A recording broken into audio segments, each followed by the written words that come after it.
Este é o Tapa da Mão Invisível, podcast destinado àqueles que querem ouvir ideias que abalam sociedades e que não são ditas na mídia tradicional. Bem-vindo, Paulo Fux. Grande Júlio, tudo certo? Tudo beleza e contigo? Tudo firmeza? Tudo firmeza. Hoje temos um convidado, novamente, uma pessoa que já esteve no podcast antes, que sempre abrilhanta o nosso programa. Embora, né, Júlio, não sejam tão liberal quanto a gente, né? Começou as rusgas já. O negócio tem 1 minuto. Assim. Deixa eu dar as boas-vindas para ele poder se manifestar e dar a tua resposta que tu merece. Bem-vindo, Roberto Rachevski. Era para mim essa apresentação? Era para mim? Desculpa, eu achei que era para outra pessoa. Imaginei que fôssemos 4 no programa, mas já que sobrou para mim, de fato eu não sou tão liberal quanto vocês. Eu sou muito mais liberal do que vocês imaginam. Sensacional. Eu não vou apresentar Roberto Rachevski, eu me recuso a apresentar ele, porque ele já participou do episódio 10 e do episódio 27. Então, quem quer conhecer o Roberto Rachevski e saber quem ele é, escute esses 2 episódios. Porém, só tem um adendo além da mini bio que a gente cita nos outros episódios, que agora ele é o presidente do Instituto Liberdade. Isso mesmo? Isso mesmo, Júlio. Neste mês, a convite do Bruno Zafari e do Leandro Gostiza, que presidiam o Instituto Liberdade, eu assumi esse que talvez seja o único cargo que eu não havia exercido ainda no meio liberal, né? Porque eu já participei como presidente do IEE, já participei como presidente do Conselho e participo ainda do Atlantos, e fui vice-presidente do Instituto Liberal do Rio Grande do Sul, que depois se transformou em Instituto Liberdade. E agora, para minha satisfação, me tornei também presidente do Instituto Liberdade para promover as ideias que todos nós aqui defendemos. Tu pode dar uma palhinha sobre quais são os teus planos aí para essa diretoria? Quanto tempo no cargo? Ou é cargo vitalício patrimonialista? Olha, normalmente os cargos lá no Instituto Liberdade ele tem duração de 4 anos. O objetivo que me levou a assumir essa função foi servir de elo, praticamente, entre a primeira geração de liberais e a terceira geração de liberais, né? A segunda geração de liberais está, com toda razão, muito mais preocupada em criar riqueza do que, propriamente, agora difundir ideias, né? Não que isso seja excludente, pelo contrário, mas a gente, como empresário, entende que criar riqueza é extremamente importante, tão importante quanto difundir ideias, e que, às vezes, a gente tem que colocar uma prioridade nessas atividades, né? Então, eu que tenho uma experiência longa nesse ativismo, né? Eu costumo dizer até que eu não sou mais empresário, eu sou ativista subversivo. Tu é um intelectual agora tu é daqueles que muita gente não gosta, um intelectual. Todos nós somos intelectuais, né? Basta usar um pouquinho do intelecto que tu te torna um intelectual, né? E há vários tipos de intelectuais, né? Então, eu sabe que eu sou um cara assim muito exigente com os conceitos, né? Então, eu acho que a gente deve usar os conceitos como eles foram criados, né? E o intelectual é um cara que usa o intelecto, né? Que usa a sua mente para observar a realidade, usa a sua mente para conceituar as coisas, os concretos que a gente vê na realidade, né? Para integrar esses conceitos e formar abstrações e ideias, para poder, então, fazer aquilo que é necessário para que a gente possa superar os desafios da nossa existência, né? Tá, e quais são os desafios, então, do Instituto Liberdade nesses próximos 4 anos para ti aí? Bom, primeiro eu montei agora a diretoria. O primeiro projeto que nós estamos estabelecendo é a primeira em todos os tempos, né? É a primeira conferência objetivista a se realizar no Brasil, tá? É a primeira Ayn Rand Conference Brasil. Olha, ela vai ocorrer quando? Ela vai ocorrer agora nos dias 14 e 15 de setembro, no Sheraton Porto Alegre. Eu fui convidado, na realidade, pelo Ayn Rand Institute e também pelo Ayn Rand Center Latin America, que é uma instituição recente que se estabeleceu em Buenos Aires, para promover essa conferência aqui no Brasil, né? E o pessoal queria que ela ocorresse em São Paulo. E a minha condição sine qua non para liderar esse projeto foi, olha, eu faço, no entanto, ela tem que ocorrer na capital do liberalismo brasileiro, que é Porto Alegre. Que tal, hein? Então, o pessoal que conhece o Fórum da Liberdade, que conhece o IEE, que conhece o Atlantos, que conhece o Clube Farroupilha, que conhece o Students for Liberty aqui no Rio Grande do Sul, quer dizer, todo mundo sabe que da grande força, da massa crítica existente aqui no Rio Grande do Sul, principalmente aqui em Porto Alegre, na difusão das ideias liberais, né? Então, foi muito fácil de convencê-los e eu tenho certeza que os gaúchos que estarão presentes em massa no evento vão ter assim um show de apresentação de intelectuais, né? Defendendo ideias que precisam ser defendidas para que o nosso país mude e passe a prosperar. Qual é o tema da conferência? O tema da conferência é o mais pungente, né, que a gente tem, e aqui no Brasil isso é de uma necessidade bárbara, uma análise da relação entre individualismo e coletivismo. Diria mais, individualismo versus coletivismo, né? São antagônicos. Completamente antagônicos. Nós, como brasileiros aqui, como sociedade, aderimos há muito tempo ao coletivismo, né? E coletivismo agravado ainda com o estatismo, né? E então trazer ideias que defendem o individualismo para tentar mudar o que já está acontecendo até certo ponto, a mentalidade do brasileiro, tornando mais favorável às ideias do individualismo, eu acho uma iniciativa imprescindível, né? E uma das coisas, desculpa, Paulinho, uma das coisas que a gente precisa fazer é exatamente desmistificar a ideia que se tem sobre individualismo, né? Quer dizer, a má compreensão dos conceitos, a má compreensão das ideias que embasam esse conceito. Então, isso tudo vai estar lá sendo discutido na nossa conferência Ayn Rand. E vai ter transmissão ao vivo disso? Como é que vai ser para online? Porque tem muita gente que não é do Rio Grande do Sul aqui, que ouve o Tapa. Bom, nós conseguimos fazer um acordo com o Students for Liberty Internacional, com o Ayn Rand Institute Global e com uma série de outras iniciativas pró-liberdade pelo mundo afora, onde nós vamos distribuir via live streaming o acesso, que será cobrado, obviamente, pelo porte do evento, o acesso online, real-time, de toda a conferência. E isso de uma forma muito profissional, com várias câmeras, com tradução, eventualmente. E, além disso, todo o material vai ficar disponível para os assinantes durante 6 meses, para que o acesso e a pesquisa possa ser feita. Muito bem. Muito bom, acho que vai ser uma coisa diferente, né, dos nossos outros eventos aí liberais. Que bom saber que o Instituto Liberdade aqui do Rio Grande do Sul está em tão boas mãos como o do Roberto Rachevsky, né, Júlio? Exatamente. Muito obrigado, gente, muito obrigado. Parabéns, Roberto, pelo desafio que foi ofertado. Obrigado. O que eu queria destacar com relação a isso é o seguinte, eu acho que é importante, e a gente aqui no Brasil não sabe como é, né? A gente não dá assim muita bola para o passado, né? O passado nosso é efêmero, né? E neste evento, a minha preocupação é reunir realmente todas as pessoas que colaboraram de alguma maneira para que as ideias objetivistas se proliferassem aqui no Brasil.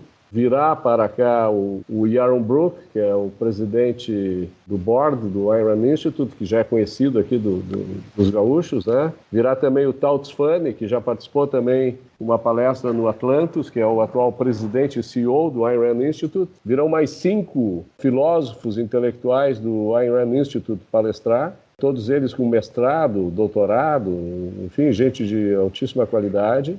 Eu montei um painel também para a gente tratar um pouco de política, então eu convidei, já confirmaram a presença, o Marcel Van Hatten e o Paulo Ebel.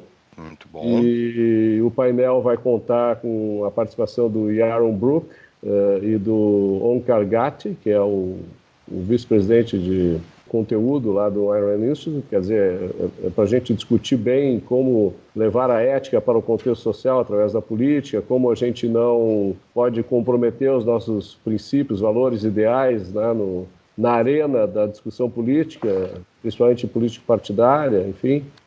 E vai ter um painel também que eu acho assim que vai ser muito interessante. Inclusive, eu convidei uma pessoa muito especial que tem uma habilidade extraordinária para arrancar das pessoas aquilo que elas talvez não gostassem de expressar, né? Que é o Arthur Mamãe Falei Duval.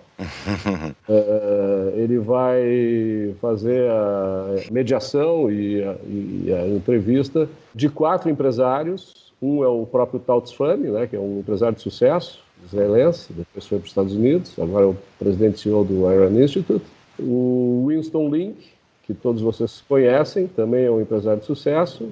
O André Leuferman, da mesma maneira. E eu estou esperando só a confirmação do Leonas Eumanovitz, que também é um empresário de sucesso. Hoje ele dirige o Liberty Fund lá nos Estados Unidos, né?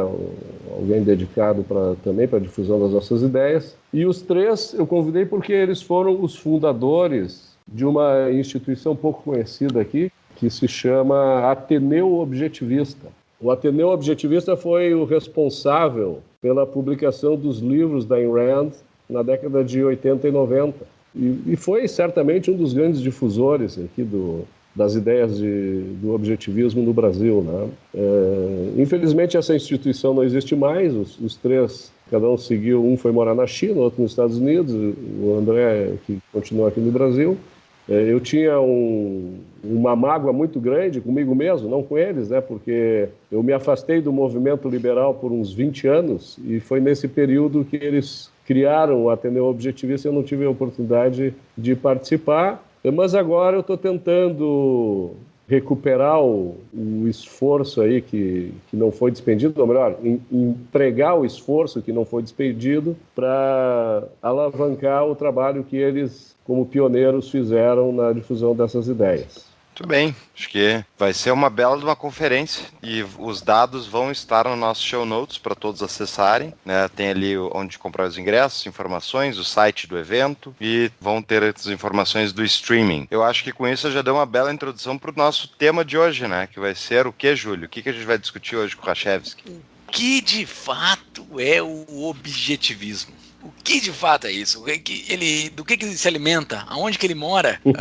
Eu tenho várias dúvidas em relação a ele. Eu já li alguns livros da Ayn Rand. Eu nunca li livros de outros autores objetivistas. Tudo que eu sei veio da Ayn Rand. Mas eu gostaria de saber da pessoa que, na minha opinião, é o maior conhecedor do objetivismo no Brasil, que é o Roberto Rachevsky. Roberto, para introduzir o assunto, para dar um overview, assim, o que é? Antes disso, eu queria só fazer... Eu sou um contestador por natureza, sabe, né? Sério? Então eu queria te dizer o seguinte, eu não me considero o maior conhecedor do objetivismo no Brasil. Acho que tem gente que conhece mais do que eu a obra da Ayn Rand, mas eu compreendi o objetivismo de uma maneira muito clara, né? Muito profunda. E tenho procurado repercutir a minha compreensão do objetivismo através dos textos curtos ou longos que eu escrevo por aí, né? Então, feita essa correção, podemos seguir. Tu pode mandar para nós daí, Rachevsky, um texto que tu acha que seja bom de introdução ao objetivismo que eu coloco no show notes. Outra coisa, tem que colocar no nosso show notes o link do Facebook do Roberto Rachevsky, que é sensacional. Os textos que tu bota, as pílulas, os drops que tu vai colocando ali durante o dia, eu acho muito bom, muito bom. Embora eu discorde de muita coisa do objetivismo, a forma como tu escreve e a forma como tu divulgas as ideias são sensacionais, são excelentes. Não, tu é jovem, tu ainda vai ter tempo suficiente para...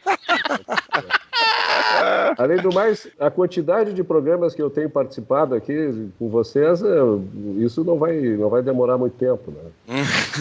Vai virar o tapa do objetivismo. O tapa da mão invisível, né? Na realidade, a Ayn Rand também defende, é o nosso autointeresse racional, né? É claro que o autointeresse irracional não daria tapa em ninguém, né? Porque a racionalidade, o autointeresse de longo prazo faz com que a gente evite qualquer tipo de ação violenta, né? Por sinal, o princípio de não agressão é uma das pérolas que a própria Ayn Rand estabeleceu, né?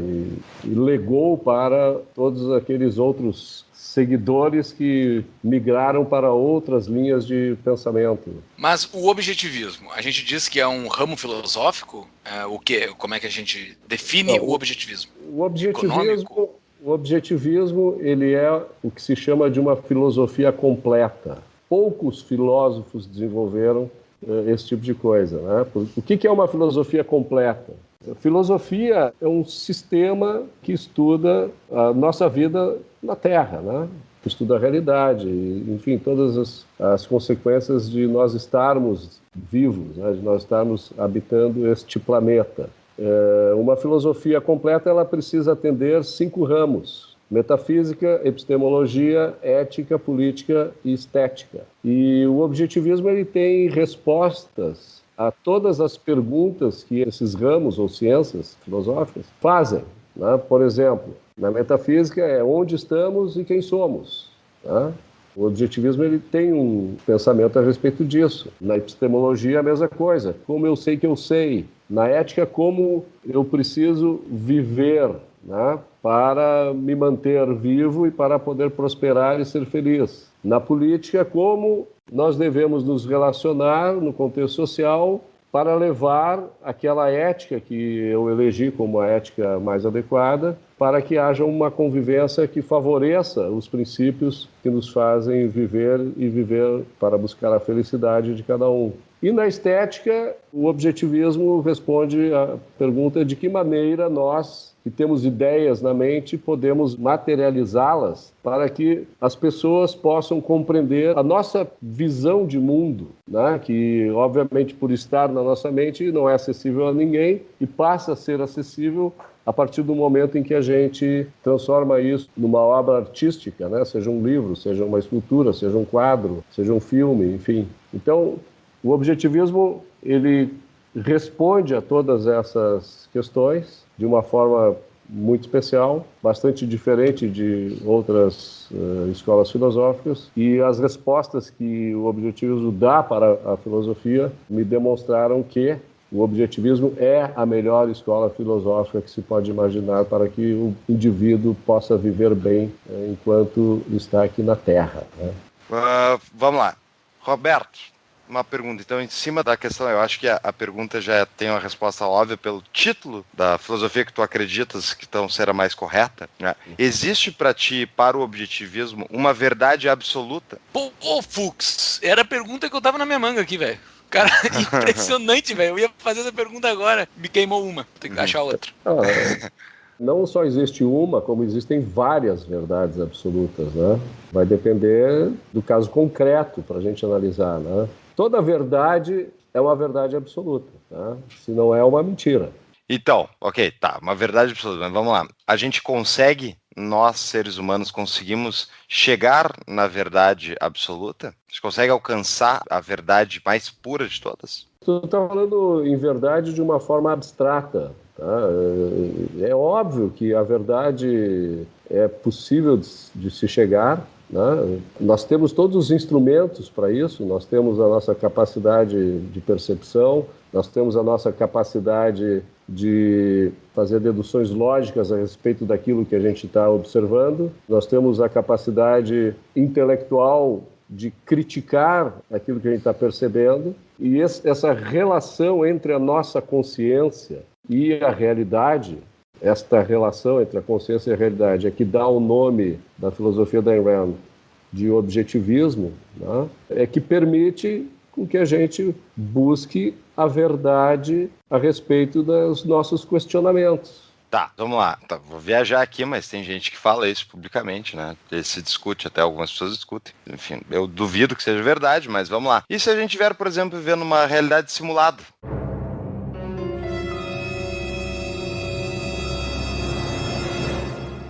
Que nem a do Matrix. Que nem tem alguns filósofos andaram aventando essa possibilidade. E aí? E se a realidade que a gente conhece, na verdade, é uma realidade ficcional criada externamente? Como é que todos os parâmetros que acabou de falar, eles estão inclusos dentro de uma realidade simulada, logo a gente não sabe o que é verdade, por exemplo? Não. Isso é uma confusão aí com relação a isso. Tá? Em primeiro lugar, a verdade ela é fruto desta relação, da nossa consciência com a realidade. Tá? Tu está fazendo uma proposição no qual não existe nenhuma evidência de que isso seja possível. Tá? Para tu buscares a verdade, tu precisa ter uma relação íntima com a realidade. A realidade tu identifica ela através do teu sistema sensitivo, através da tua percepção, buscando as evidências de que aquilo que a gente percebe realmente existe, né? O que acontece é o seguinte, nós temos axiomas, tu está falando de metafísica, tá? E nós não podemos trazer a metafísica para a epistemologia porque é um erro filosófico, tá? Primeiro tu tem que responder aquela pergunta, né? Quem somos e depois onde estamos, tá? Ou onde estamos e quem somos, tanto faz. Os axiomas nos quais se baseia o objetivismo são 3, e eles são o princípio para que a gente possa entender a realidade e a verdade que é proposta pela realidade e que a nossa consciência percebe. Quais são esses 3 axiomas? O primeiro é de que a existência existe. Por que é um axioma? Não pode contrariar esta verdade, né? É uma verdade que a existência existe. Se eu quiser dizer que a existência não existe, eu preciso existir para fazer isso. Logo, é um axioma. É irrefutável, é indivisível, tá? E não há como se negar, né? Ora, tudo que existe é algo. E esse algo, ele tem necessariamente determinadas características que o identificam, tá? Então, se a gente vê alguma coisa e vê que aquele algo tem características determinadas, a gente pode entender que ali existe uma entidade com determinadas características. Logicamente, como já dizia Aristóteles, né, o que existe, existe, A é igual a A, uma determinada entidade ela é igual a si mesma, ela é igual à soma das suas próprias características, não podendo ser ao mesmo tempo, naquelas condições, igual a outra coisa diferente. Então, já temos aqui 2 parâmetros para entender como se chega à verdade, tá? O segundo parâmetro, esse que eu acabei de mencionar, é a lei da identidade, né? A lei da identidade ela tem um corolário, que é a lei da causalidade, que diz o seguinte, que toda entidade, ela, em movimento, ela causa um determinado efeito, ela tem uma determinada consequência. E essa consequência, esse efeito, não pode, de maneira alguma, contrariar a natureza daquela entidade, tá? Então, aquele algo, quando se mover, quando sofrer uma ação, ele vai reagir sempre de acordo com a sua natureza, não podendo agir de uma maneira diferente, tá? O terceiro axioma é o de que existe a consciência. Nós, seres humanos, temos consciência. Se nós não tivéssemos consciência, nada disso que a gente está fazendo aqui seria possível, né? Nem reconhecer a realidade, nem reconhecer as entidades, nem entender quais são as suas características, nem correlacioná-las, e muito menos compreender como as coisas funcionam, quais as leis que regem a realidade, a natureza, enfim. Esses são os princípios para que a gente possa desenvolver o nosso conhecimento para compreender a realidade, sabendo que as verdades que a gente descobre, elas podem ter novidades, né? Aquilo que a gente sabe, pode haver ou descobertas, né, que vão simplesmente ampliar aquela verdade conhecida, não vão necessariamente contrariar aquela verdade, né, mas sim ampliar a verdade conhecida, e isso vai fazer com que a gente vá se aprimorando naquele desafio, né, que a gente disse que é o de existir. Dentro dessas tuas 3 premissas, teus 3 axiomas, tu colocou por último ali a consciência. Então, a consciência, sendo um axioma, ela não precisa ser validada a existência dela. Ela por si só existe, é isso? Eu te diria de outra maneira, eu te diria assim, que não é possível a gente ter consciência da nossa consciência. Tá? Ninguém tem consciência da sua consciência. A nossa consciência ela é ratificada a partir do momento em que a gente tem consciência daquilo que nos cerca, do mundo exterior. Porque o mundo exterior, ele não é criado pela nossa consciência, ele antecede a nossa consciência. A nossa relação com o mundo anterior, ela é estabelecida a partir da recepção dos estímulos que o nosso sistema perceptivo recebe nesse convívio com a natureza, com a realidade que nos cerca. Então, a consciência, ela existe para perceber, para entender, para conceituar, para formar relações, integrações a respeito desses conceitos que representam os concretos da realidade, sejam eles materializados ou abstratos, tá? Para que a gente possa, então, construir as ideias que a gente precisa para poder viver direito. E a linguagem tem um papel fundamental aí, porque a linguagem é o que permite que nós, seres humanos, façamos isso. Se nós não tivéssemos a capacidade de conceituar os concretos, de pensar em passado, presente, futuro, de criar abstrações, imaginar coisas, relacionar objetivamente o que se passa à nossa volta com aquilo que se passa dentro da nossa mente, nós não seríamos os seres que somos. Queridos ouvintes do Tapa, dos mesmos donos da CapRate, temos a CapTable, que são nossos patrocinadores desde o início desse podcast. A CapTable é a plataforma de investimentos em startups da Startse. Pois então, agora está chegando a hora da empresa lançar suas primeiras startups em alguns dias. Para receber as primeiras ofertas da empresa, entre no site deles, inscreva o seu e-mail e seja um dos primeiros a investir em startups que podem se tornar exponenciais. O site é www.captable.com.br.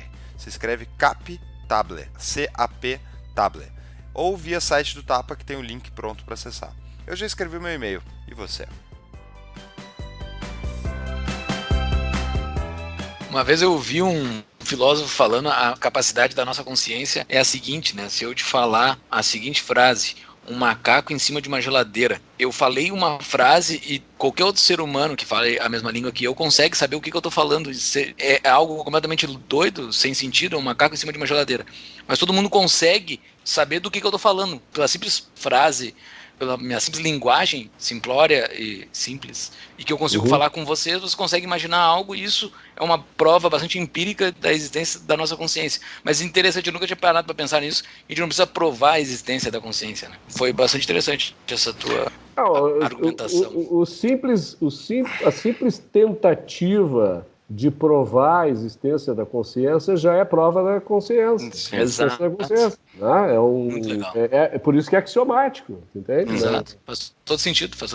Para mim faz todo sentido. Também acho. Agora vamos então entrar, vamos sair da papo filosófico, minha proposta agora, e a gente entrar dentro do objetivismo, que na verdade esse papo filosófico é a base, mas dentro os conceitos morais por trás do objetivismo, Rachevski, que apresenta aí para os nossos ouvintes, quem não conhece, que eu tô louco para discordar de alguns deles, então vamos lá. Bom, em primeiro lugar, eu queria te corrigir, Paulinho, para dizer o seguinte: quando a gente vai falar de princípios morais, ou valores morais, a gente ainda está dentro da filosofia. Não, com certeza. A filosofia, ela encampa tudo isso, é a base. A base não, é o conjunto, né, que integra todas essas questões. E o importante aí é o seguinte, é a gente entender que existe uma ordem de análise quando se trata de filosofia e quando se trata dos ramos da filosofia. Então, não é conveniente, para o bom entendimento, a gente fazer um salto lá da metafísica para a ética, deixando de lado a epistemologia, porque a epistemologia é o grande fator que vai definir o resto, tá? Tanto a ética quanto a política quanto a estética, né? Por quê? Porque quando a gente fala de epistemologia, a gente está tratando da teoria do conhecimento, né? Então, a Ayn Rand, ela é uma advogada da razão, né? Ela se opõe ao pensamento religioso, dogmático, de qualquer espécie, né? Porque ela entende, e isso é fato, né? Isso é uma verdade absoluta, que o ser humano, para que ele possa viver como ser humano, ele precisa necessariamente usar a razão.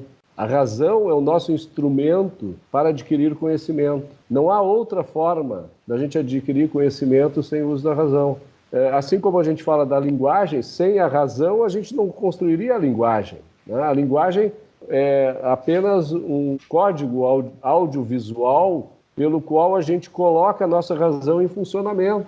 Quando a gente vai criar os conceitos, é quando a gente vai interligar os conceitos, quando a gente vai comunicar as coisas. A linguagem não é feita para comunicar. Comunicar, é secundário, né? É um corolário disso, né? Da nossa convivência com a realidade. A linguagem, ela serve para que a gente possa pensar. Tá? Então, isso vai entrar na política. Depois a gente pode falar um pouco sobre linguagem política, né? O politicamente correto, essas coisas. Então, a linguagem é o nosso instrumento para que a gente possa pensar, para que a gente possa desenvolver as ideias com base naquilo que a gente observa e também para podermos transferir o nosso conhecimento ou nos comunicarmos com os demais que estão interagindo conosco, né? Então, o que diz a epistemologia e o que a Ayn Rand diz? Nós somos seres racionais. O que significa isso? Que nós temos livre-arbítrio, que nós temos a possibilidade de definir o nosso destino, de dizer o que nós precisamos para sermos felizes.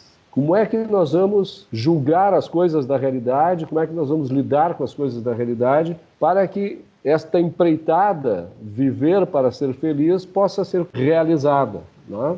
E exatamente por causa disso, por causa nessa relação A igual a A, né? Como o ser humano é igual ao ser humano, ou seja, o ser humano é igual a um ser racional, tá?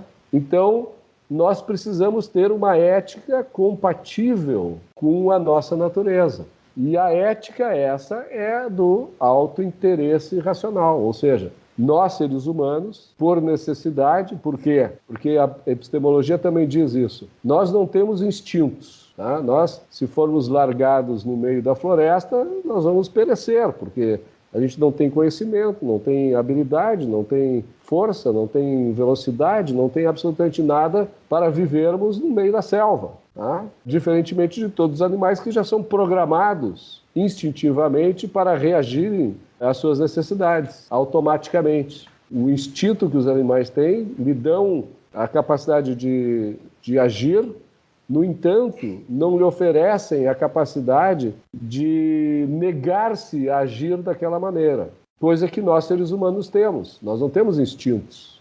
Nós podemos ter alguns impulsos e tal, mas a qualquer momento a gente tem a capacidade de dizer para si mesmo: não, eu não vou fazer isso. Qual é o limite disso, né? Por exemplo, o instinto reprodutivo é intrínseco ao ser humano, é óbvio, a gente pode se negar a se reproduzir, mas...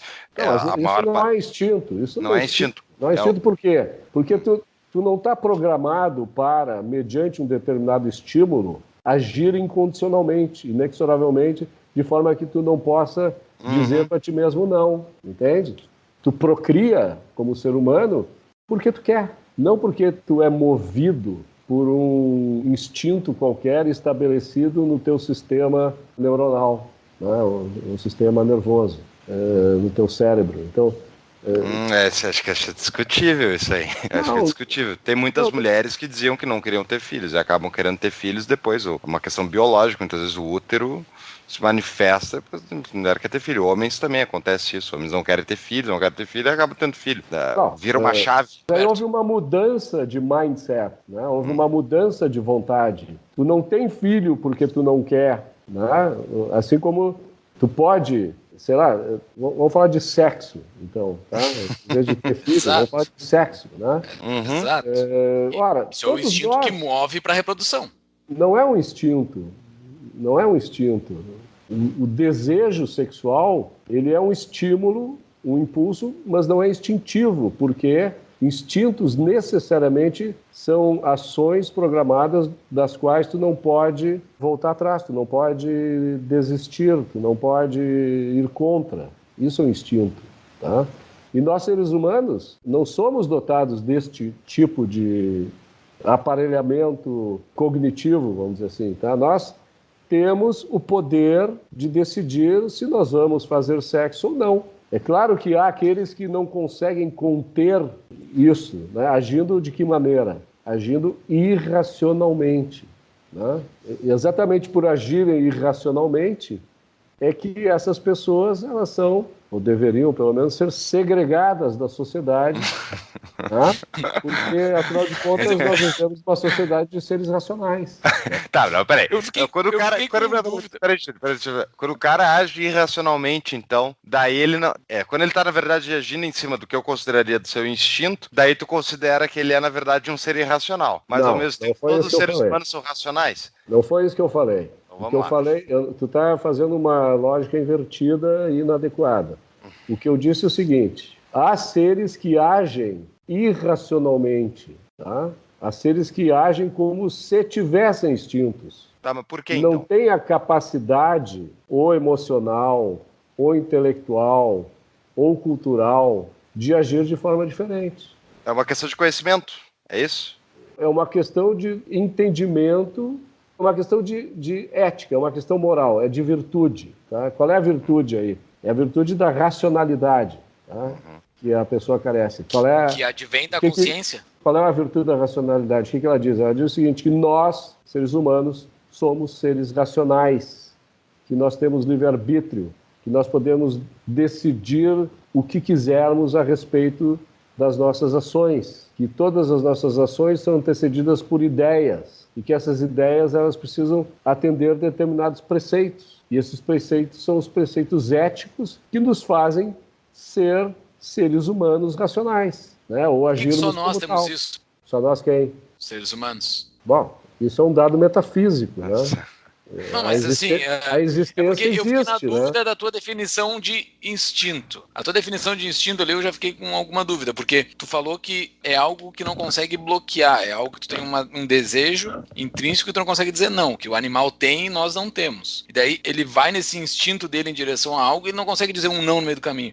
Mas Exatamente. tipo, se eu tenho um cachorrinho pequenininho e logo na frente ali tem uma cadela no cio com um baita cachorro grande do lado, ele não vai lá. Eu vou simplificar. Ele tem um instinto pra ir naquela cadela, mas ele não vai, porque ele vai morrer porque tem um cachorro grande do lado. E a mesma coisa num alimento. Se tem uma carne com um cachorro grande do lado, ele não vai ir. Ele consegue bloquear o instinto da fome, o instinto do sexo, sei lá. Eu não sei se tu ia pra praia quando era criança, mas... Eu nasci na praia. Quando passava uma cadela no cio, tu via atrás dela cachorros de todos os tamanhos. Né? Exatamente. Então não há essa sobreposição de instinto de autodefesa versus o instinto promovido O apetite sexual. Pelo apetite sexual, instigado pelo que a cadela proporciona, né? Então vamos voltar à moralidade agora dentro do objetivismo. Agora que tu falou da epistemologia, vamos falar sobre o que é a moralidade de acordo com Ayn Rand e o objetivismo. Ok. A moralidade, na realidade, pertence ao ramo da ética, né? A ética é uma espécie de manual de como viver, né? Como a gente deve viver para que a gente possa honrar a nossa natureza, tá? Para que a gente possa agir de acordo com a nossa natureza. Então, o que se estabelece a partir do objetivismo com relação à ética é que a ética que vale para nós, pelo fato de nós sermos seres racionais, e nós temos todos esses atributos, né? Capacidade de encontrar a verdade, capacidade de usar a consciência, capacidade de dar conceitos aos concretos, de integrar as ideias, enfim, de agir de acordo com o nosso próprio pensamento, de agir de acordo com o nosso próprio julgamento. Nós necessariamente temos, por não possuirmos instintos, que agir para preservar a nossa própria existência, né? Então, o autointeresse racional é usar a razão para que nós possamos satisfazer as nossas necessidades existenciais a partir da satisfação do nosso próprio autointeresse, tá? Esse é o princípio basilar da ética objetivista. E a Ayn Rand, ela estabelece, é uma coisa muito interessante que ela desenvolveu, que é a obtenção de valores a partir do ser, né? Obter uma visão moral dos fatos, tá? Da realidade. Então, já que nós somos o que somos, então nós devemos, por causa da nossa natureza, agir de determinadas formas. Se nós contrariarmos a nossa natureza, se nós não levarmos a nossa natureza em consideração, se nós não agirmos dessa forma, nós vamos perecer, nós vamos sofrer. Tá, isso é uma das principais coisas que eu mais gosto da Ayn Rand, né? Para quem não leu aí A Revolta de Atlas, por exemplo, fica a dica, é um baita livro, a gente já recomendou no outro episódio, e até porque é uma pessoa que acredita que a sua vida é moral, que a sua existência é uma questão, enfim, é positiva, que buscar seu próprio autointeresse é algo que é ético, correto e que ajuda a si mesmo e, por conseguinte, todo mundo à volta, né? É isso que eu gosto muito do objetivismo disso, é uma filosofia que incentiva a pessoa a cuidar de si, incentiva a pessoa a ter autoestima, a pessoa a fazer algo de valor da sua vida. Eu acho que isso é a coisa mais interessante. A pergunta é, para mim, ali, qual é o limite disso, né? Porque para a Ayn Rand, o que importa é justamente só essa busca do autointeresse, esse egoísmo racional, né? Qual é o limite do egoísmo racional? Não existe nenhuma ação que seja altruísmo para Ayn Rand, que seja positivo? Não, porque primeiro precisamos entender o que é altruísmo. Tá? Altruísmo é um termo que foi estabelecido por Auguste Comte, o criador da filosofia positivista, né, do positivismo, que entendia que era nobre as pessoas se sacrificarem. Tá? E, obviamente, se é nobre tu te sacrificar, é nobre também tu obter benefícios do sacrifício alheio. Né? Então, é uma filosofia que defende o sacrifício, e o altruísmo nada mais é do que isso. É a promoção do sacrifício próprio ou do sacrifício alheio.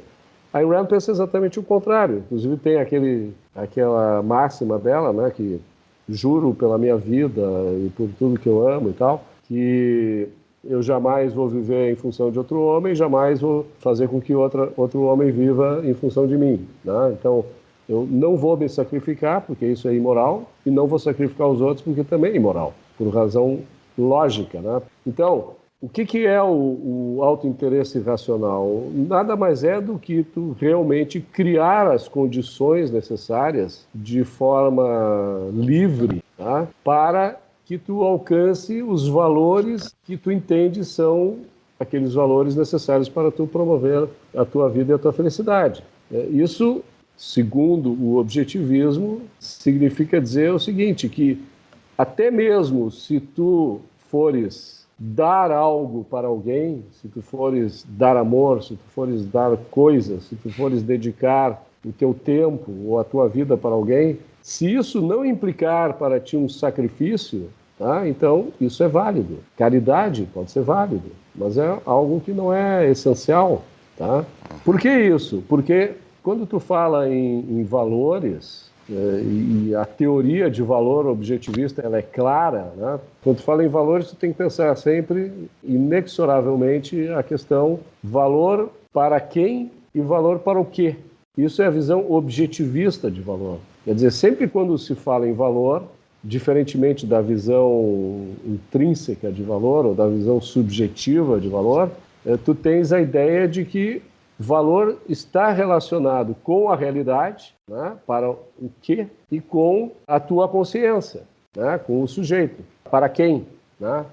Então, tem coisas que para mim tem valor, para ti não tem valor, para vocês não tem valor, mas objetivamente aquelas coisas elas podem ter valor e certamente terão valor para nós três, independente da gente discordar subjetivamente daquilo. Tá? Então, esse é o valor real filosófico que fundamenta a ação em prol do autointeresse racional. Deixa eu ver só se ficou claro pelo que eu entendi. Existe a subjetividade do valor é individual, cada um subjetivamente valoriza as coisas de maneira diferente, de acordo com a sua própria escala de valores, mas aquilo que a gente está citando tem um valor próprio da realidade. Eu vou te dar um exemplo, né? O valor objetivo, ele faz uma relação tríplice, vamos dizer assim, tá? Ele conecta a subjetividade da nossa consciência com a objetividade da realidade, tá? Relacionando isso com um fator adicional que é o padrão de valor moral estabelecido. Ora, qual é o maior padrão de valor moral que existe para nós? A da vida. Exatamente. A vida é o nosso padrão moral mais elevado. Né? E, paralelamente, a felicidade, né, vem na esteira disso, né? Viver como um ser humano é viver buscando a felicidade constantemente, tá? Buscando aquele estado, né, de que se conseguiu realizar os propósitos de vida que a gente tem, tá? Então, o padrão de valor moral que é a vida vai indicar quais são os valores subjetivos e valores objetivos, né? Independente da nossa subjetividade, tá? Vou dar um exemplo. Eu posso entender que, para mim, droga é um valor. Usar drogas é um valor. Evadir-me é um valor, né?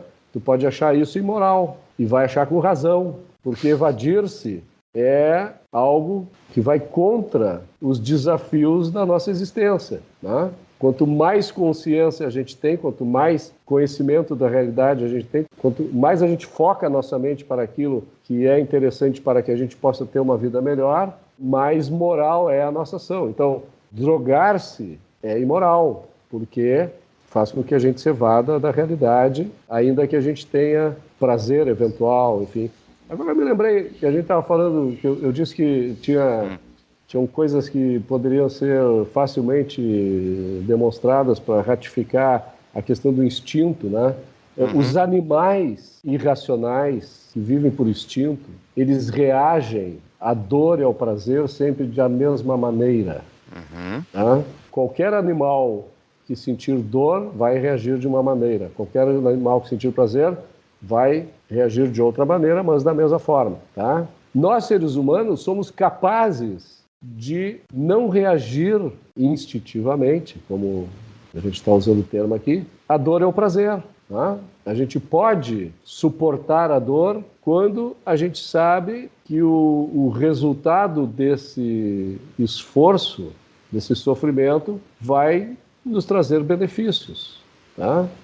Da mesma maneira, a gente pode abrir mão de determinados prazeres porque sabe que isso vai nos permitir buscar a longo prazo a felicidade que a gente quer. Isso não existe no mundo irracional, né? Isso é pertencente apenas à nossa espécie. Né? Então, isso simplifica um pouco essa questão, assim, que parece que não ficou bem clara a respeito de por que nós, seres humanos, não temos instintos, porque os animais racionais têm instintos, por que a gente não precisa necessariamente agir movido por algo programado, porque nós não temos essa programação efetivamente, né? Quer ficar por dentro de todas as novidades do nosso podcast? Yeah, Mr. White! Temos uma solução! Acesse nosso site tapadamãoinvisível.com.br e cadastre seu e-mail. Mas o futuro do objetivismo, assim, eu não sei se é o futuro que a gente fala, mas o objetivismo é uma filosofia recente dentro da história da humanidade, né? Foi descrito há pouco tempo, não sei se é a palavra que se usa descrito, mas foi estudado, levantado há pouco tempo. Mas dentro das sociedades, pelo menos a parte que eu conheço, o objetivismo ele é algo que tem um contato, tem um ponto de toque na sociedade em pessoas de maior classe ou maior instrução. Aparentemente, ao meu ver, e eu quero que tu me diga qual é a tua percepção, o objetivismo ele não tem uma aderência para as pessoas que não têm um estudo muito grande, um tempo para estudar. A pessoa simples que está tocando o seu dia a dia ali, ela não faz ideia o que é o objetivismo.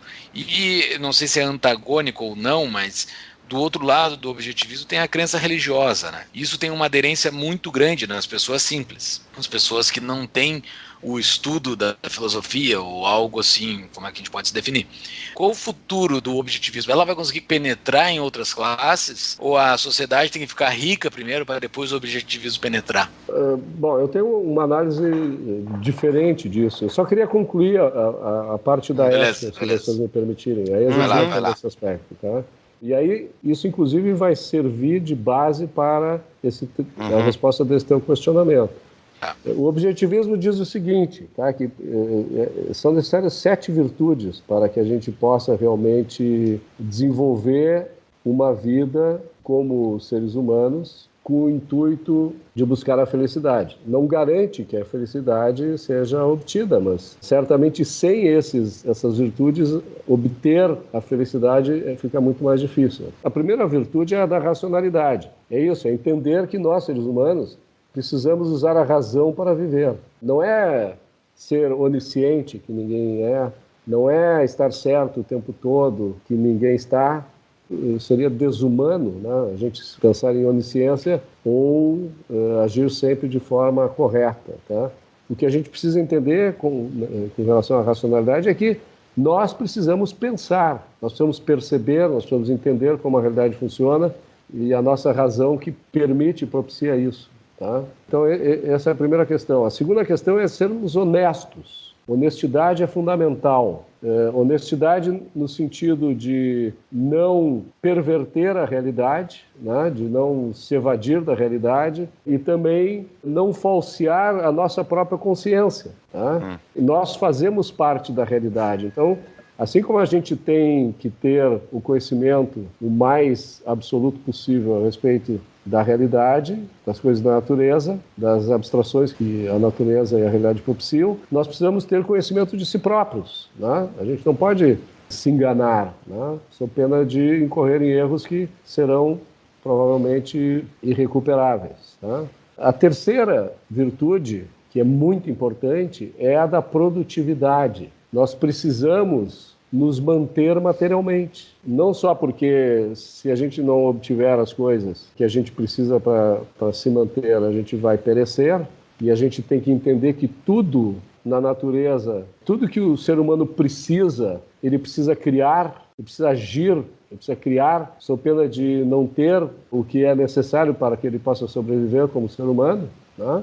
E também a produtividade vai nos permitir criar os valores necessários para a gente poder se desenvolver intelectual e espiritualmente. Tá? Porque, afinal de contas, se a gente não existir, a gente não consegue desenvolver isso. A quarta virtude é a virtude da independência. E aí independência em dois sentidos. Tanto no sentido material, ou seja, nós precisamos ser produtivos, precisamos criar os bens materiais para a nossa sobrevivência, nós não podemos sacrificar os outros para viver, tá? E nós temos que ser independentes intelectualmente, ou seja, nós precisamos pensar com a nossa própria cabeça. Tá? Isso não significa dizer que a gente não vai interagir com os outros, não vai adquirir conhecimento a partir dos outros, não vai ir à escola para aprender com os professores e tal. Não, não é isso. Independência é, ao fazermos isso, lançarmos sobre isso o nosso próprio olhar crítico. Verificar se aquilo que a gente está percebendo, aprendendo e tal, é realmente uma verdade e se essa verdade se aplica às necessidades que a gente tem. Tá? A quinta, né, virtude é a integridade. O que é integridade? Integridade é, a partir do momento em que tu entendeu que uma determinada ideia, que um determinado princípio, que um determinado ideal tem valor, é válido, é íntegro agir de acordo com esse princípio, com esse valor, com esse ideal. Né?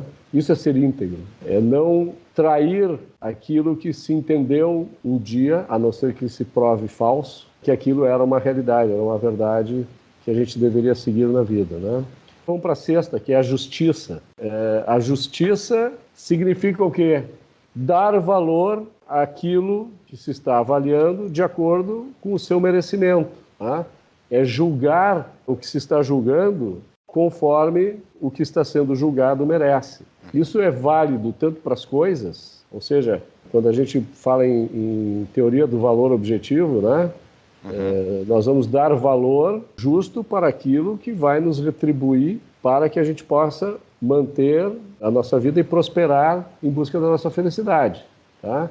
E também julgar as pessoas. É claro, não é julgar qualquer um aí, que não interessa, que a gente não passou no meio da rua ali e tal, fazer um julgamento até muitas vezes preconceituoso, mas julgar as pessoas a partir das ideias que elas promovem e a partir das ações que elas tomam. E a sétima e última virtude é o orgulho. As pessoas ficam assim, pô, mas orgulho? Isso não pode ser uma virtude, mas no sentido que a Ayn Rand dá, é. Porque orgulho não é arrogância, não é soberba, mas sim é uma manifestação de autoestima, de tu saber que ao longo da tua vida tu foste melhorando moralmente, seguindo essas 6 virtudes anteriores, para que a tua mente chancele as tuas atitudes, né? Eu sou orgulhoso de ser cada dia um cara melhor. Tá? E melhor significa isso, agir de acordo com o nosso próprio autointeresse, sem sacrificar ninguém, sem se sacrificar para ninguém, na busca dos valores para criá-los ou mantê-los ou dispor-los em busca da nossa própria felicidade, ou daqueles que a gente acha que valem tanto quanto a gente. Tem que voltar para a pergunta do Júlio ainda. Júlio, lembra a pergunta? Eu acho que agora até ficaria melhor refazer ela. O futuro, né? O futuro do objetivismo. Respondendo a tua pergunta, então, Júlio, e também os possíveis confrontos do objetivismo com o pensamento religioso e tal, o que eu queria te dizer é o seguinte: em primeiro lugar, não se precisa conhecer o objetivismo para se ser objetivista. Para se ser objetivista, não há nenhum tipo de requerimento com relação à classe socioeconômica, à cor, a sexo, enfim, tá? Todas as pessoas que agem de acordo com a ética objetivista, ou seja, que buscam satisfazer o seu autointeresse no longo prazo, tá? Praticando alguns ou todas aquelas virtudes, né? E que interagem com os outros sem sacrificar ninguém, sem se deixar sacrificar, ou seja, como é que tu sacrifica ou te deixa sacrificar com alguém? Quando tu permite, ou tu age, ou tu pratica, em vez de liberdade, coerção. Quando tu troca um valor maior por um valor menor, se sacrificando. Quando tu te engaja em jogos de soma zero e não em jogos win-win, né? Em jogos onde é ganha-ganha. Tá? Então, as pessoas podem ser objetivistas sem conhecer Ayn Rand. Isso é um bom ponto. Como é que chega nisso? Chega nisso entendendo aquelas 7 virtudes. As pessoas sabem, a maioria das pessoas, principalmente as que conseguem ser felizes, elas sabem que a gente precisa usar a razão para resolver os nossos problemas. Elas sabem que a gente precisa ser independente, elas sabem que a gente precisa ser produtivo, elas sabem que a gente precisa ter integridade, ser honesto, né? Que a gente precisa tratar as coisas com justiça. Isso é ser objetivista. Tá? Tu não precisa viver folheando o manual, né, do objetivismo para ser objetivista.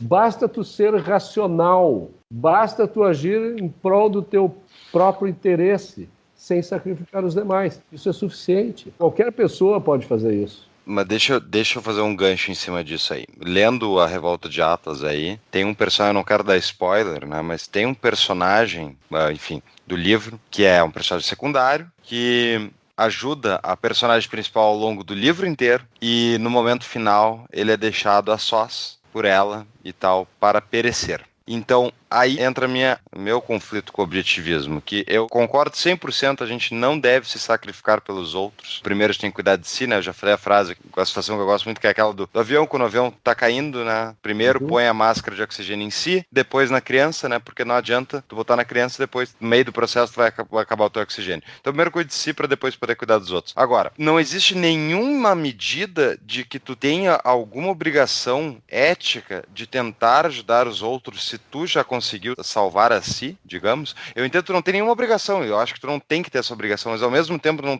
não existe um mínimo de talvez moral nisso. De moral, de olha, já que tu agora já resolveu a tua vida, se tu quiseres, tu vai ser uma pessoa melhor se tu ajudar os outros. Bom, como a gente falou antes, a gente falou em valor, né? Quando tu fala em moral, tu fala em valor. Tá? E a gente concorda que o valor ele é subjetivo, é objetivo, tá? Não aceita o valor intrínseco, porque o valor intrínseco a rigor é custo, né? Não é valor propriamente, né? Isso Sim. Falando economicamente. Então, o que eu entendo é o seguinte: se eu acho que fazer bem às pessoas através da caridade, se eu acho que talvez até dar a minha vida por alguém, tá, é algo que vai me satisfazer, isso é moralmente justo. mas não vai te satisfazer. E tu ainda assim, tu já cumpriu os teus pré-requisitos, mas aí tu tem uma situação de um amigo, alguém, enfim, tu quer ajudar o teu vizinho porque o cara tá em necessidade, tu quer ajudar ele porque tu sabe que vai ser melhor pra ele. Tu não gostaria de ajudar pra ti não tem nenhum ganho, mas tu te sente, talvez eticamente, talvez por uma deturpação, o cara não é uma pessoa objetivista, mas eu posso ajudar. Qual é o problema disso? Mas se a pessoa não vai trazer nada ajudar, pra mim, não. nada pra mim, não vai trazer nenhum benefício pra mim. Não, aí é que tá, não existe isso de não vai trazer nenhum benefício para mim. Vocês sabem, né? O próprio Mises já disse isso, né? Que a ação humana ela é feita no sentido de se buscar a felicidade, né? De se buscar um estado de situação melhor do que aquele que a gente estava. Tá? A Ayn Rand não discorda disso, ninguém que pensa racionalmente pode discordar disso. Claro que as pessoas elas também agem muitas vezes de forma deletéria, mas aí é uma perversão, né? É uma atitude irracional e imoral. Tá? Então, não tem nenhum problema das pessoas ajudarem os outros, desde que elas não sacrifiquem valores maiores por valores menores. Por exemplo, o meu vizinho está precisando de alguma coisa, tá?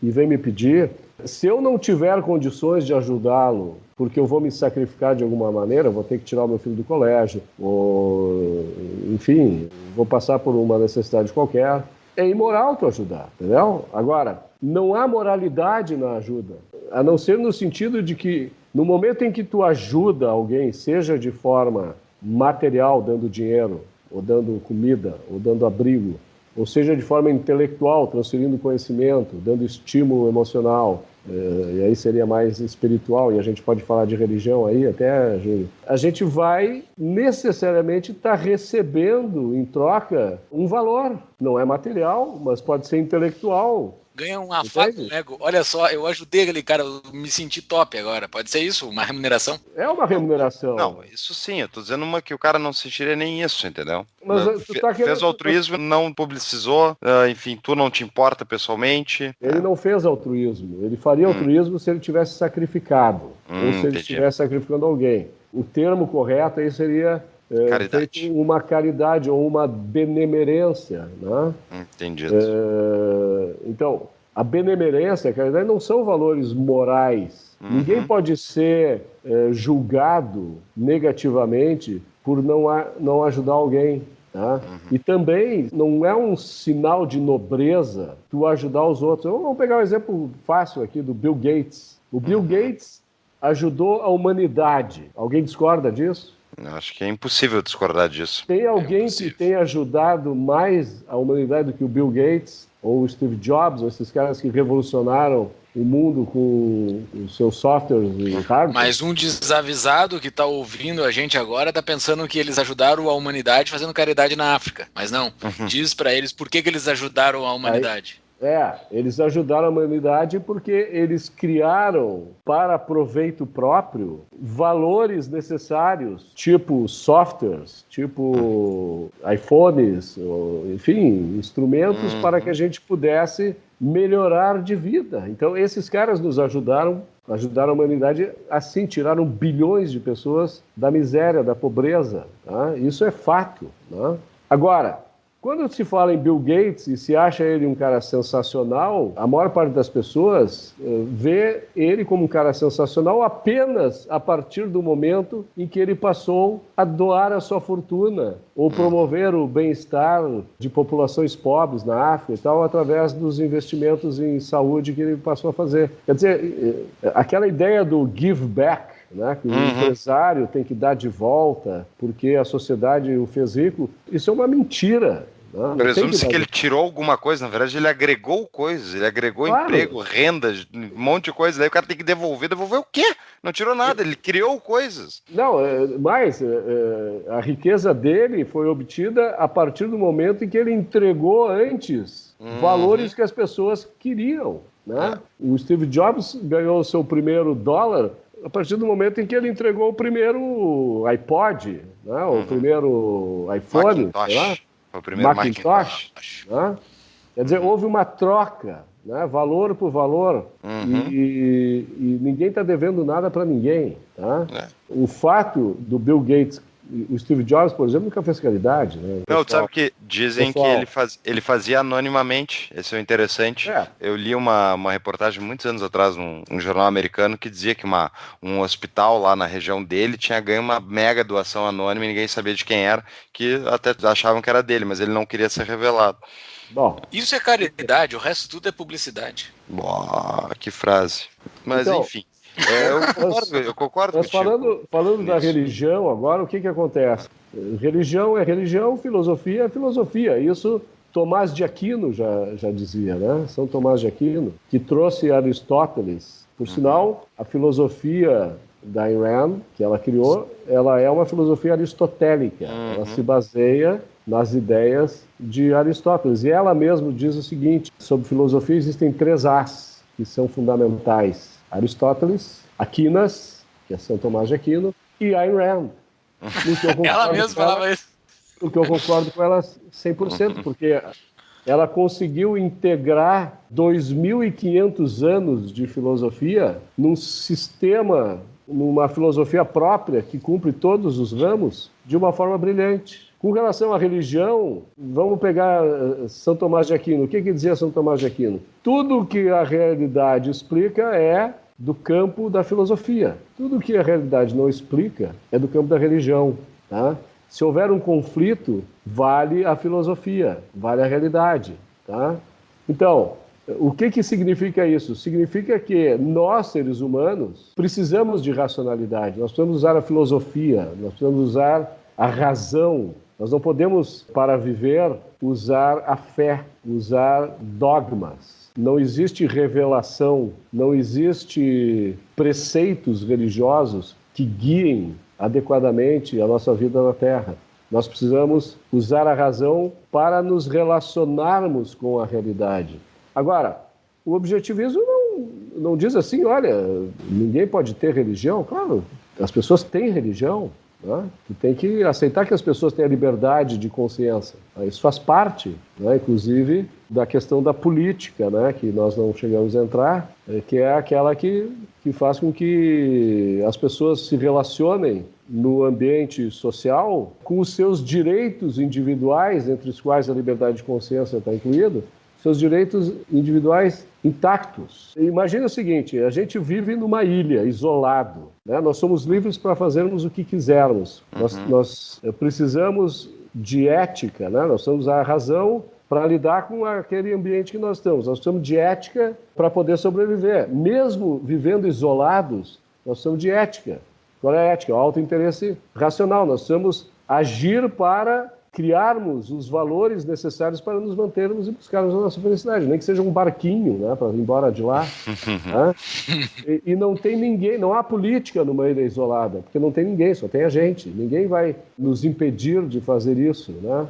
Como é que alguém poderia nos impedir de fazer isso? Usando de coerção. Então, quando a gente migra para uma sociedade onde há bilhões de pessoas, o que se precisa para se manter esses direitos individuais? O que se precisa retirar do convívio social para que a gente mantenha os direitos individuais intactos? O uso da coerção, o uso da força ou da fraude. Né?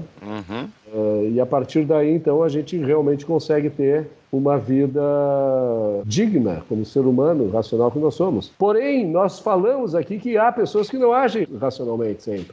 Né? Tem aquele cara que não consegue conter os seus impulsos sexuais, não os seus instintos, os seus impulsos. Há aqueles que conseguem resistir aos impulsos, há os que não conseguem resistir aos impulsos. Isso não faz com que um impulso se torne um instinto. Né? Essa é a diferença. Então, o cara que não consegue resistir aos seus impulsos, que quer sacrificar os outros para ter uma vida boa, enfim, esse cara ele precisa ser contido. E é aí que entra a figura do governo. Né? Isso é provocativo. A quantidade de provocações que tu deixou nesse fim do episódio aqui, sobre religião, sobre... Assim, ó, eu tenho um monte de coisa, tenho uma lista aqui, só que o episódio, embora o pessoal do nosso grupo do Telegram implore para que a gente faça episódio de 4, 6 horas, eu acho. Se a gente fizer episódio de 6 horas, acho que eles vão gostar. Mas por enquanto a gente não vai fazer isso, né? Então acho que vai ficar para um próximo episódio com o Roberto Rachevski. O que tu acha, Fux? Eu acho que é uma boa, porque essa final aí de que existe um papel para o governo nos livrar da coerção, nos coagindo, é inacreditável. Mas ok. Mas eu não me lembro de ter... Eu não me lembro de ter falado de um governo que nos coage.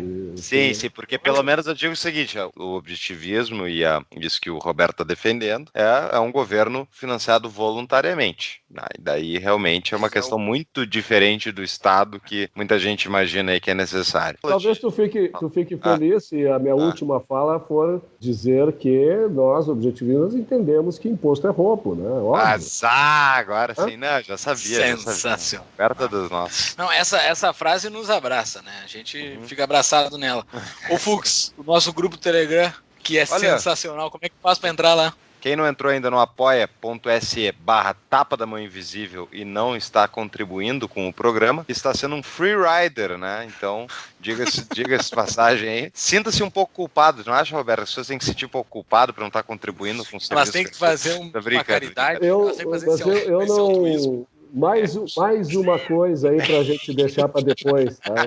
O free rider não é imoral. Não é mesmo. Olha, eu não tenho obrigação. Nunca exigimos que as pessoas paguem, então não. Aqui eu tô só fazendo um jogo de culpa, mas eu concordo contigo. Isso, inclusive, é um dos argumentos básicos para não ter problema. Não tem problema, não existem bens públicos, mas isso vai ficar para outro dia.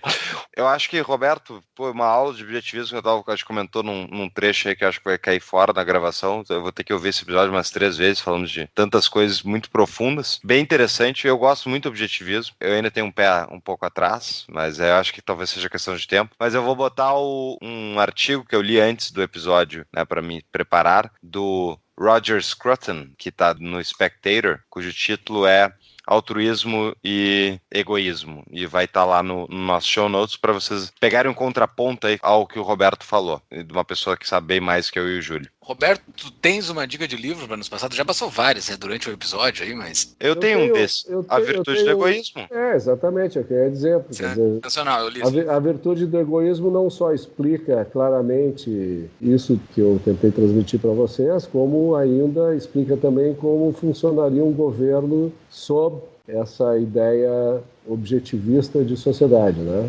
Recomendo A Virtude do Egoísmo. Não sei se está disponível nas bancas ou na internet, tá? Em português. Acho que sim. Eu tenho ele. Eu comprei uns anos atrás também, Acho que tem, eu vou ver se eu acho na Amazon. Vai estar no show notes. Mas se não tiver, parece que está sendo relançado em breve. Maravilha. Tá. A parte dele, no momento que ele fala sobre a fé, foi ali que eu gerei os meus argumentos contra o objetivismo, assim. Mas ele é muito bom. O jeito que ele explica a parte que o objetivismo lida com a fé é bem interessante, assim. Eu acho que tem que, como eu já falei aqui, tem que se ler todas as vertentes, inclusive Marx tem que se ler. O Roberto foi a primeira pessoa que me falou que tem que se ler o Capital, né? O Roberto, inclusive, uma vez ele deu a dica que tem que ler a Bíblia, né, Roberto? Eu, na realidade, naquela vez que eu falei isso, eu disse que eu me tornei... Claro que não é verdade, mas eu já era capitalista, mas se eu não fosse capitalista, ao ler o Capital, eu me tornaria né? Porque, obviamente, o Capital defende valores que não são os meus, né? Sem conhecer Ayn Rand, sem conhecer o objetivismo, sem conhecer Adam Smith, sem conhecer Hayek, sem conhecer Mises, sem conhecer Scruton, etc. Eu sempre fui um liberal, né? Porque eu aprendi isso desde criancinha. Então, eu acho importante a gente ler as coisas, e a Bíblia me serviu para eu me tornar um ateu convicto. Né? Tá tentando provocar o Júlio. Eu li a Bíblia várias vezes. Já sei o fim dessa história. Tanto o Antigo Testamento quanto o Novo Testamento. Eu ganhei a Bíblia do meu avô, né? Você sabe que eu sou de ascendência judaica, né? Então, esses 2 livros me serviram para corroborar ainda mais a minha fé no capitalismo, e no objetivismo da Irlanda. Muito bom. Boa. É sensacional falar contigo, cara. É sempre uma muito bom. Muito Quando obrigado. Quando vocês quiserem, estou à disposição de novo. Né? Cara, a gente vai ter que fazer, né? Porque com esse monte de lacuna que a gente deixou no fim aqui, a gente vai ter que fazer o próximo. A gente se obrigou agora. Muito obrigado, sucesso na conferência. Falei que precisava de 4 horas, pelo menos, né? Exato. Vai ter que ter 4 episódios. Vamos lá, quando vocês quiserem. E dia 14 e 15 de setembro, no Sheraton, a primeira Ayn Rand Con Brasil a se realizar aqui em Porto Alegre, né? Ou, quem não quiser ir lá, pode adquirir o acesso via o live streaming que nós vamos propiciar. Excelente. Maravilha. Links estarão no show notes, como sempre. Então tá, muito obrigado para vocês, muito obrigado a vocês dois. Só uns recadinhos finais aqui, só para quem tá nos ouvindo. Nos sigam nas nossas redes sociais, Instagram, Facebook, YouTube agora. O Fux, tem uma coisa que a gente nunca falou, né? Entre no nosso YouTube, dá o joinha, inscrito, como é que é a coisa que o youtuber fala, né? Mas a gente tá no YouTube agora. Clica aqui embaixo. Dá um joinha, se inscreva. No Twitter, nos sigam lá para ficar sabendo dos novos episódios. Nos sigam no Spotify, SoundCloud e iTunes, Tapa da Mão Invisível, e todos os outros agregadores de podcast. E todos os nossos episódios com show notes, inclusive deste episódio, estarão no nosso site www.tapadamãoinvisível.com.br. Muito obrigado, Paulo. Muito obrigado, Roberto. Obrigado. Valeu, a pessoal. vocês. Valeu.